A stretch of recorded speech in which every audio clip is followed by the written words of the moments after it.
नमस्कार, knocking-news.com में आपका स्वागत है। मैं हूं गिरिजेश वशिष्ठ। मणिपुर की आग दिल्ली तक पहुंच गई है और अब दिल्ली में मणिपुर के जो तनाव है, वहां के जो क्लैशेज हैं, उनका असर दिखने लगा है और उसकी वजह से दिल्ली में रहने वाले नॉर्थ ईस्ट के लोग, गोरखा लोग, सभी लोग एक तरह से परेशानी में पड़ गए। ये सब लोग कौन लोग हैं? वो लोग जिनका लुक मंगोलियन है। मंगोलियन मतलब मंगोल। भारत में दरअसल क्या है कि अलग अलग तरह की 3 तरह के नस्लों के लोग रहते हैं, ऐसे कहा जाए तो। एक आर्य हैं जो उत्तर भारत के, हरियाणा के, पंजाब के, राजस्थान के लोग हैं। दूसरी तरफ द्रविडियन हैं जो दक्षिण भारत के लोग हैं। और जो मंगोलियन है वो नॉर्थ ईस्ट के रहने वाले लोग हैं। उसमें आपको बहुत नेपाल के रहने वाले लोग भी मंगोलियन हैं, नॉर्थ ईस्ट के रहने वाले लोग भी मंगोलियन हैं, म्यांमार के रहने वाले लोग भी मंगोलियन हैं। जो एशियन लुक जिसको कहलाता है, जो मंगोलियन लुक को आप जापान वाला भी कह सकते हैं, चीन वाला भी कह सकते हैं। अलग अलग बहुत सारे हिस्से में दुनिया के मंगोलियन जो नस्ल है उसके लोग हैं। आप नस्ल कहना भी ठीक नहीं है, एक अच्छा शब्द नहीं है, तो जो भी है, लेकिन हम 3 तरह के चेहरे, हमारे दिखावट के लोग हमारे दुनिया में रहते हैं। और भारत में, दिल्ली में अब एक ख़ास तरह की दिखावट के लोगों की निगरानी शुरू हो रही है।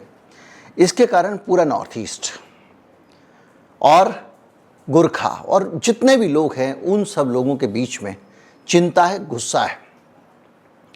और इसका असर किस हद तक पड़ने वाला है इस देश पर, इसको आज हम समझेंगे। हम समझने की कोशिश करेंगे कि क्या मणिपुर में जो कुछ हो रहा है उसको भी जानने की कोशिश करेंगे।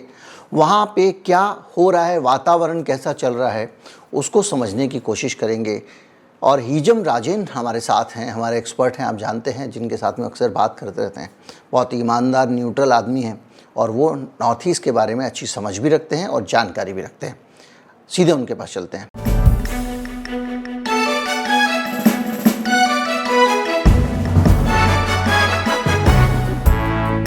अब नॉर्थ ईस्ट के लोगों की निगरानी रखी जाएगी, ऐसा कहा जा रहा है। एक खबर आई है टाइम्स ऑफ इंडिया में। क्या इसको लेकर रिस्पांस है आप लोग का? दिल्ली में रहने वाले, खासतौर पर कुकी, मेतेई, नागा या असम के लोग या आपका मेघालय के लोग, जितने भी लोग हैं वहाँ के, 7 सिस्टर हैं, त्रिपुरा के लोग, वो क्या सोचते हैं? नमस्कार गिरिजेश जी, हमें ये जानकारी मिली है परसों की टाइम्स ऑफ इंडिया की, जो टाइम्स ग्रुप के जो न्यूज़पेपर है उसी के द्वारा हमें जानकारी मिले। ठीक उससे एक दिन पहले हमारा टीम जाकर के दिल्ली पुलिस के साथ जो हमारा 2 घंटे का मीटिंग हुआ, मैं दिल्ली मेथी कोऑर्डिनेटिंग कमेटी का मैं एडवाइजर भी हूँ। तो हमारा जो कमेटी का जो मेंबर्स जाकर के उनसे मीटिंग हुआ, उसका ठीक एक दिन के बाद दिल्ली पुलिस का कहना है, दिल्ली पुलिस के एक स्पेशल सेल है स्पूनर के नाम से। स्पूनर के मतलब है special police unit for north eastern region. उनका कहना ये है कि जो नॉर्थ ईस्टर्न है, नॉर्थ ईस्टर्न की जो नॉर्थ ईस्टर्न पीपल है और लद्दाखी है और दार्जिलिंग का गोरखा है और नेपाल के जो गोरखा है, इनकी ये निगरानी करेंगे, उनको हेड काउंटिंग करेंगे। तो ये एक हम समझते हैं कि ये एक आर्टिकल 14 का वायलेशन है। आर्टिकल 14 जो हमारा फंडामेंटल राइट है उसके वायलेशन है। आर्टिकल 15 के, क्या ये देश में एक समानता का अधिकार है? सभी को इस देश में एक जगह से दूसरी जगह जाने का अधिकार है, रहने का अधिकार है। इसके मुकाबले थोड़ा गलत नहीं, क्योंकि आप देश के एक हिस्से के लोगों पर निगरानी रखें और उनको जो है वो उनके साथ दोहरा व्यवहार करें। आप लोग जब आपके सामने ये जानकारी आती है तो कैसे रिएक्ट करते हैं? ये मेरा पॉइंट है, क्योंकि हमारा जो सकल सूरत जो है एक थोड़ा सा अलग लगता है। जो यानी कि जो है हम लोग मंगोलिक फैमिलीज, भारत में 3 किस्म की मेन जो है नस्ल जो रहता है। एक मंगोलिक फैमिली है, एक आर्य फैमिली का है, एक द्राविडियन फैमिली के, जैसे साउथ इंडियन होता है। हम मंगोलिक फैमिली से आते हैं, तो इसमें हम इसको थोड़ा घोर हम आपत्ति जताते हैं। ये हमारा भारत का कॉन्स्टिट्यूशन का, संविधान का आर्टिकल का मजाक उड़ा रहा है। ये आर्टिकल का वायलेशन है। आर्टिकल 14, आर्टिकल 15, आर्टिकल 19, आर्टिकल 21 और आर्टिकल 300 ए का वायलेशन है। क्या दिल्ली का रहने वाला, क्या हरियाणा का रहने वाला अगर असम में जाकर के अगर जमीन खरीदेंगे या उनका अपनी प्रॉपर्टी रहेंगे, तो क्या उसके क्या पुलिस, दिल्ली पुलिस या असम की पुलिस उसका निगरानी करेगा क्या? कहते ही नहीं। सेकेंड वर्ल्ड वॉर से पहले के कई गुजराती असम में सेटल है, कई गुजराती मणिपुर में सेटल है, तीसरा पीढ़ी है। कभी दिल्ली पुलिस या सॉरी मणिपुर पुलिस या असम पुलिस, कभी मिजोरम पुलिस, त्रिपुरा पुलिस ने कभी उनको निगरानी रखने की कोशिश नहीं की। तो दिल्ली जो सेंटर जो है ये अलग किस्म का, क्या हम कंसेंट्रेशन सेंटर में रखना चाहते हैं? उनका कहना है कि दिल्ली एनसीआर में जो जितनी जो नॉर्थ ईस्ट के लोग रहते हैं, गोरखा रहते हैं, नेपाल के लोग रहते हैं और लद्दाख के लोग रहते हैं, उनका निगरानी करेंगे। ये एक बहुत ही एक एक नए किस्म का एक, चूंकि अब आपके पास में ये जानकारी आई है, आपको पता चला है कि इस तरह का हो रहा है, और आप बता रहे हैं कि आपने खुद ही पुलिस अधिकारियों के साथ बैठक की है कुछ दिन पहले, और तब आपको नहीं बताया गया और अचानक ये आदेश आ गया, तो ऐसी स्थिति में जो दिल्ली में नॉर्थ ईस्ट के लोग रहते हैं वो क्या कर रहे हैं, क्या करेंगे आप लोग, आप क्या करने जा रहे हैं, आपकी रणनीति क्या है आप लोगों की? और सबसे बड़ी बात यह है कि जो दिल्ली में या बेंगलोर में या भारत के अलग शहरों में रहने वाले नगा या कुकी हैं या फिर मैतेई हैं, क्या ये यहाँ पर भी आपस में लड़ेंगे या मिलके इस डिस्क्रिमिनेशन के खिलाफ बात करेंगे? नहीं, देखिए अभी तक हमने कोई विरोध नहीं किया, अभी दर्ज नहीं करवाया। हम सबसे पहले आपके माध्यम से जो है लोगों को हम अपने विरोध जताना शुरू कर रहा हूँ। मैं अभी जो है यूनिवर्सिटी के, यस, मैं सबसे पहले आपका जो नॉकिंग न्यूज में मैंने इसको मैं एक्सपोज कर रहा हूँ। मैं अभी जो है यूनिवर्सिटी के स्टूडेंट्स, यूनिवर्सिटी के कैंपस है दिल्ली के अंदर, 4 यूनिवर्सिटी, मुख्य यूनिवर्सिटी है, दिल्ली यूनिवर्सिटी है, जेएनयू है, जामिया है और अंबेडकर यूनिवर्सिटी है। इसमें जो हमारे नॉर्थ ईस्ट के बच्चे हैं, लद्दाख के बच्चे हैं और नेपाल के बच्चे हैं, हम उनकी जो सोशल जो सीएसओ ऑर्गेनाइजेशन है उनसे भी संपर्क करेंगे, स्टूडेंट से संपर्क करेंगे जो दिल्ली में जो सेटल है, क्योंकि दिल्ली में आने के बाद लोगों का एक आलसीपन भी एक नजर आता है, तो हम उसको जगाएंगे, भाई आपका साथ क्या होने वाला है, क्या करने जा रहे हैं। मणिपुर को लेकर बड़ी सारी बातें होती हैं, उसमें सबसे बड़ा मसला ये है कि अब शांति बहाली का क्या हो रहा है। शांति बहाली, प्रधानमंत्री जी ने कह दिया कि शांति बहाली हो जाएगी, जल्दी सब कुछ शांत हो जाएगा, नॉर्मल हो जाएगा। संसद में कहा अविश्वास प्रस्ताव की 2 घंटे के भाषण में इतनी ही बात कही उन्होंने। तो ये जो शांति बहाली का आपको क्या उम्मीद लगती है? क्या आपको लग रहा है कहीं से कि कुछ ऐसा होने वाला है जिसके कारण हम ये एक्सपेक्ट करें कि कुछ समय बाद शांति हो जाएगी, कुछ बदल जाएगा? मैं सिलसिले तरीके से आपका प्रश्न के उत्तर देने की कोशिश करूंगा। दिल्ली में सबसे पहले तो जो उत्तर पूर्वी भारत हो, चाहे नेपाली हो, चाहे गोरखा हो, चाहे जो लद्दाखी लोग हैं, दिल्ली में सबसे पहले तो घर किराए पर देते नहीं है। दूसरा चीज, अगर आप घर किराए पर देते हैं तो उनको उनके रहन सहन में बहुत एक अलग तरीके से जो है उनका निगरानी करते हैं, ये पहले से चले आ रहे थे। उसके बाद अगर आप उसको आराम से अगर घर भी मिल गया तो उसके खान पान पर बहुत जो है बहुत ज्यादा ध्यान देते हैं, क्योंकि उत्तर पूर्व के लोगों के खान पान में थोड़ा सा फर्क है, क्योंकि ज्योग्राफिकल कंडीशन की जो फर्क की वजह से जो है, जैसे साउथ इंडियन जो है उनके खान पान में बहुत ज्यादा फर्क है, पंजाबियों की खान पान में फर्क है, उसी तरीके से जो है उत्तर पूर्वी भारत के लोगों के खान पान में बहुत फर्क है। दिल्ली में एक साइजेबल पॉपुलेशन है, बंगाली है, मीतेई है, असमीस है, नागा है, मिजो है, त्रिपुरी है और कई किस्म के जो लोग हैं यहाँ पर, जो लगभग जो है 1 लाख से ऊपर, 1 लाख तो मतलब मणिपुर से ही होंगे, करीब करीब जो 2 से 3 लाख लोग जो है दिल्ली में सेटल है उत्तर पूर्वी भारत से। तो क्या आप 3 लाख लोगों को आप कंसंट्रेशन सेंटर में हर रोज, क्या हफ्ते में 1 बार आपको थाने में आपको हाजिरी देना पड़ेगा? ये भी एक प्रश्न चिन्ह है। अगर आप हमारा जो हेड काउंट, हमारा जो गिनती आप शुरू करोगे, इसका मतलब आप निगरानी कर रहे हैं। दूसरा चीज, जो टेक्निकल जो टेक्नोलॉजी इतनी जो एडवांस हो गया है, फेशियल रिकॉग्निशन आपने जो हर कोने पर, हर चौराहे पर अपने सीसीटीवी लगा रखे हैं, आपने आधार कार्ड बनवा रखे हैं सबके, जब से पैदा हुआ तब से आधार कार्ड जो है कंपलसरी हो गए हैं, आपने पैन कार्ड बनवा रखे हैं, आपने वोटर आईडी बनवा रखे हैं। तो क्या आपको फिर उसके ऊपर आपको हमारे ऊपर निगरानी रखने का आपकी मंशा क्या है? आपके चरित्र में जो है, आपका होम मिनिस्ट्री की जो है आपकी जो क्रोनोलॉजी ऑफ वर्किंग में जो है, गवर्नेंस में हमारे क्वेश्चन है।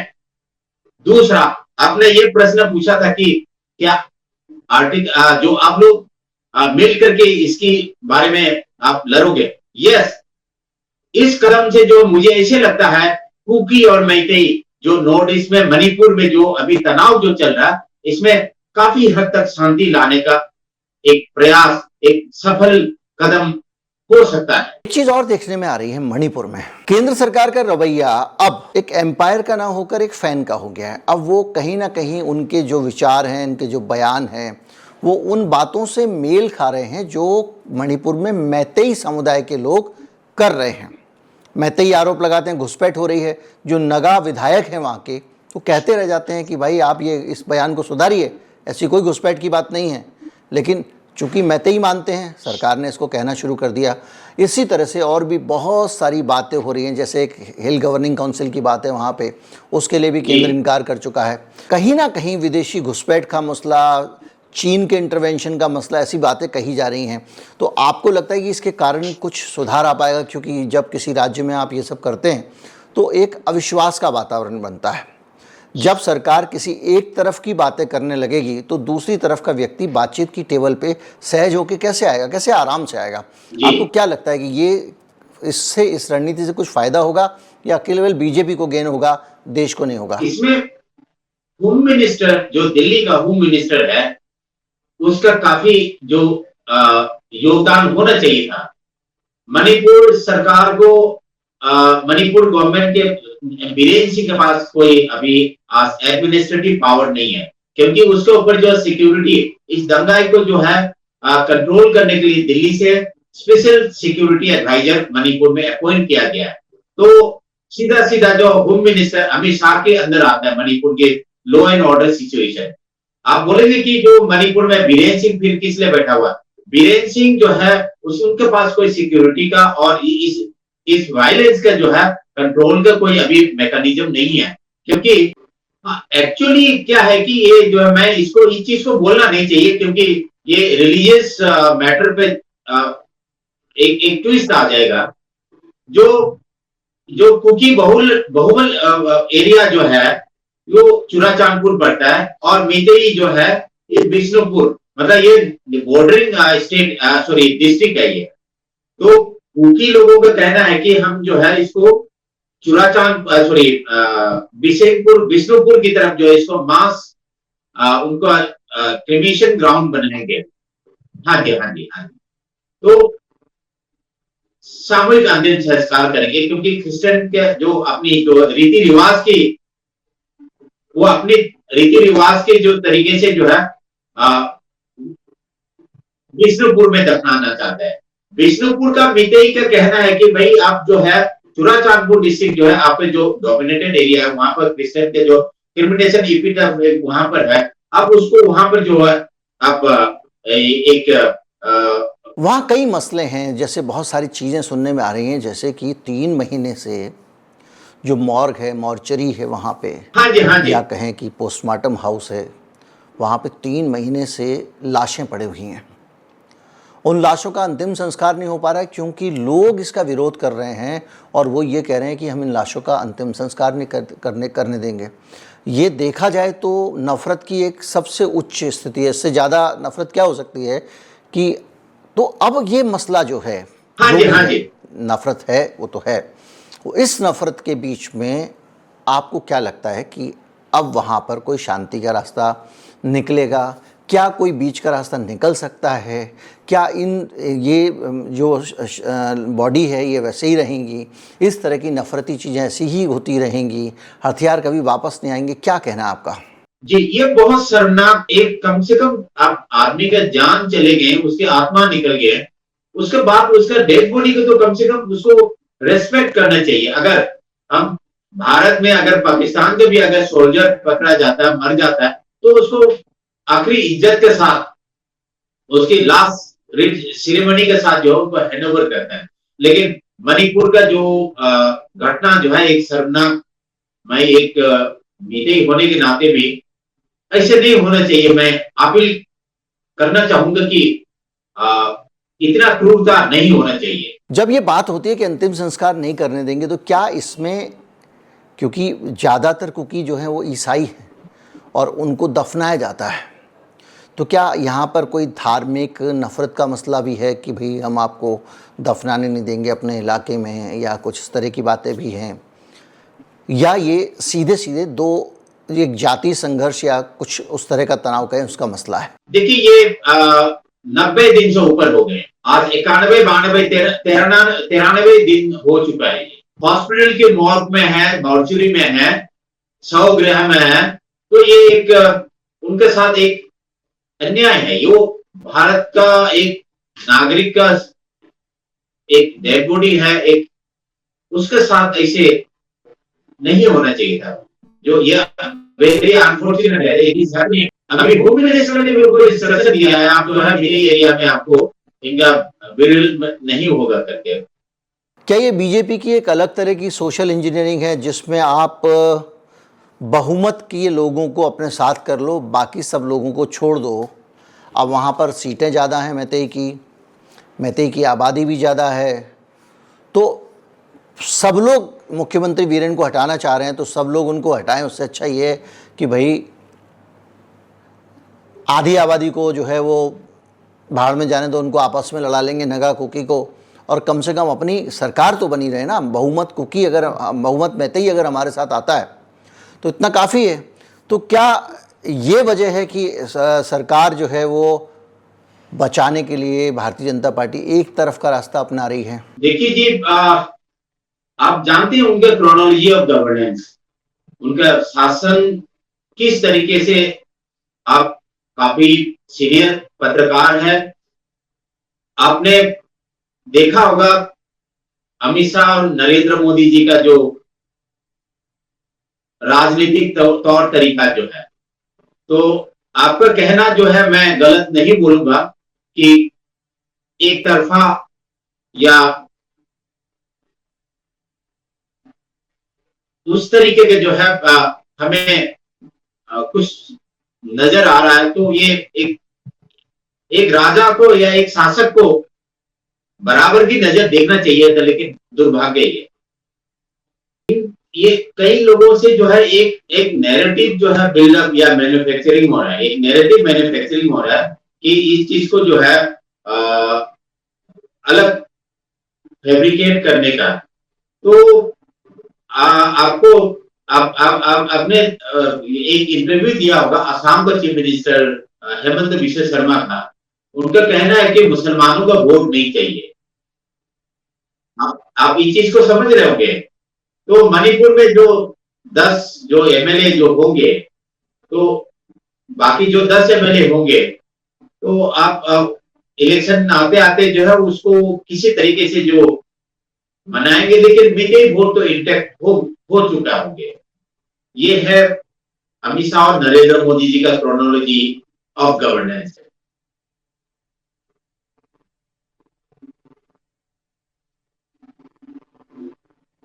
माइनॉरिटी तो मजबूर होकर के आपको वोट तो देना पड़ेगा।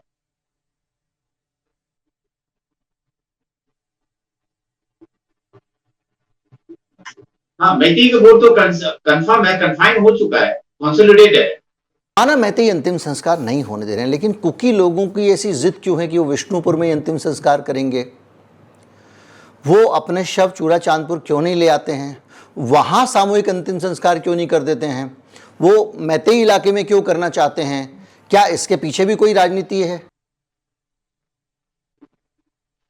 देखिए, कुकी लोगों की तरफ से भी जो है कुछ गंदी राजनीति है, क्योंकि राजनीति एक ऐसी चीज है कि हर तबके में, हर समुदाय में राजनीति होता है। तो कुकी ऐसे नहीं है, कुकी समुदाय की तरफ से भी जो गलत ना हो रहे, उनकी तरफ से भी गलत हो रहे हैं। उनकी तरफ से भी जो है बीजेपी का काफी समर्थक है,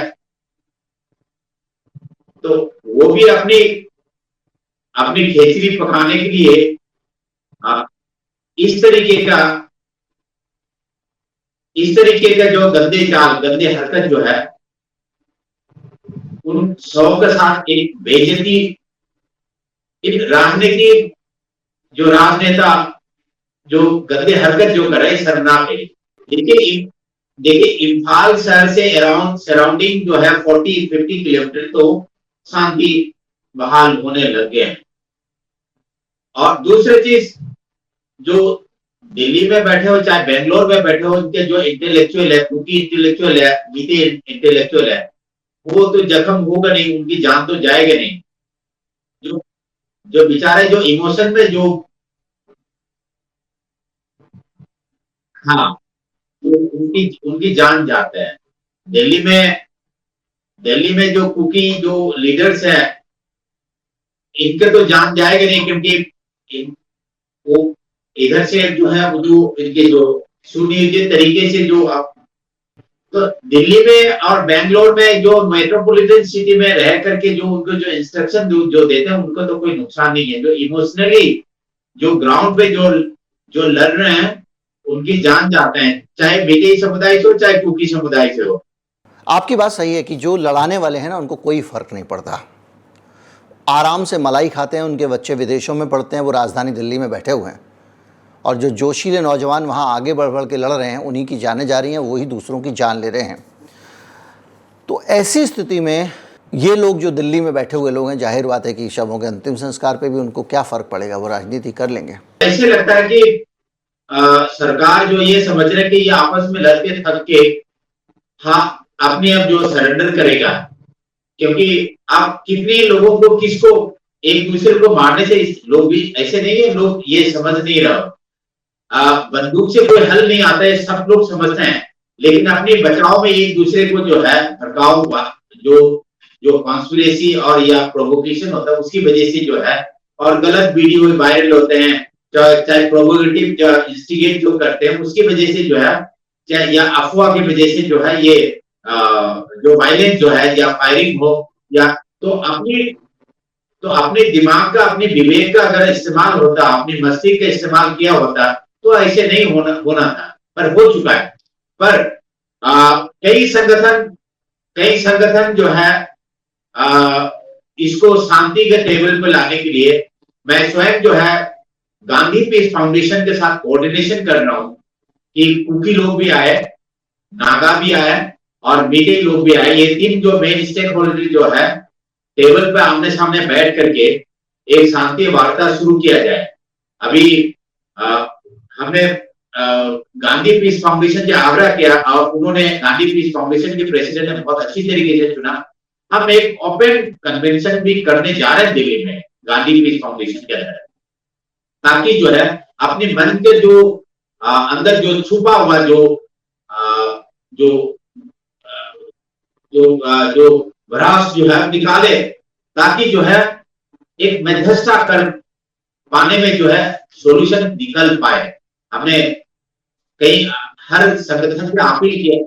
आपका बहुत बहुत धन्यवाद। आप, सबसे बड़ी बात यह है कि वहाँ पीस रिस्टोर करने की कोशिश कर रहे हैं, सकारात्मक प्रयास कर रहे हैं, स्टूडेंट्स को बढ़ावा देने की कोशिश कर रहे हैं, जो वहाँ के स्टूडेंट्स हैं उनको मदद करने की कोशिश कर रहे हैं। आपने अपील की थी कि जो लोग मकान मालिक हैं वो दबाव ना डालें किराया लेने के लिए, क्योंकि उनके पास घर से पैसे नहीं आ रहे हैं, आपको पैसे मिल जाएंगे। गांधी शांति प्रतिष्ठान के साथ भी मिलकर आप वहाँ पे शांति स्थापना के लिए लगे हुए हैं। तो आपको हम बहुत, आपकी सकारात्मक जो आपकी भूमिका है उसके लिए आपको आभार देना चाहेंगे। इसके साथ साथ और भी बहुत सारी चीज़ें हैं जिस पे काम करने की ज़रूरत है। क्या आप कुछ और कहना चाहेंगे? आपकी कोई और अपील है? मैं एक अपील करना चाहूंगा, अगर आप इतने अपने बोले तो मैं यूजीसी से अपील करना चाहूंगा, और हम कोशिश भी कर रहे हैं। मणिपुर की जो बच्चे जो है, नागा के बच्चे हो चाहे कुकी के बच्चे हो चाहे मीतेई के बच्चे हो, जिसने एंट्रेंस एग्जाम जेई का हो चाहे नेट का हो, नीट का हो चाहे सीयूईटी का हो, डीयूईटी का हो, जो यूनिवर्सिटी में जो मास्टर का हो, पीजी का हो, जिसने एग्जाम नहीं दे पाया, तो यूनिवर्सिटी ग्रांट कमीशन यूजीसी की तरफ से एक स्पेशल विंडो मणिपुर जो कॉन्फ्लिक्ट अफेक्टेड बच्चों के लिए एक 10 दिन के लिए, 15 दिन के लिए, ताकि जो उनके एकेडमिक ईयर खराब ना हो। मैं ये आपके माध्यम से जो यूजीसी को अपील करना चाहूंगा। ये वाकई बहुत जायज मांग है आपकी जो आपने उठाई है, बल्कि अगर सहयोग कर सकते हैं तो हमारे दर्शक भी इस पे आगे आएँ, मदद करें। जो सुनने वाले हैं वो अपनी तरफ से इस बात को आगे बढ़ाएं जहाँ जहाँ पहुँचा सकते हैं, और हो सके तो वीडियो का ये हिस्सा काट कर भी साझा करें, क्योंकि ये सही बात है कि इतने बड़े अनरेस्ट के बीच में बहुत सारे विद्यार्थी ऐसे हैं जो अपनी कई जगहों पर उनकी लास्ट डेट निकल गई है। तो क्यों ना एज ए नेशनल पॉलिसी उनको एक रिलैक्सेशन दे दिया जाए 2 महीने 3 महीने का, कि भाई आप तनाव में रहे इसलिए आप एग्ज़ाम नहीं दे पाए, आप तनाव में रहे इसलिए आप इंटरव्यू में अपीयर नहीं हो पाए, इसलिए 3 महीने बाद भी आप ट्राई कर सकते हैं, क्योंकि उनके वो जिस विपदा से जूझ रहे हैं उसमें उनको मदद की ज़रूरत ज़रूर है। उम्मीद करता हूँ वीडियो आपको अच्छा लगा होगा। अच्छा लगा हो तो ज़्यादा से ज़्यादा लोगों तक पहुँचाएँ, चैनल को सब्सक्राइब कर लें। नमस्कार, जय हिंद।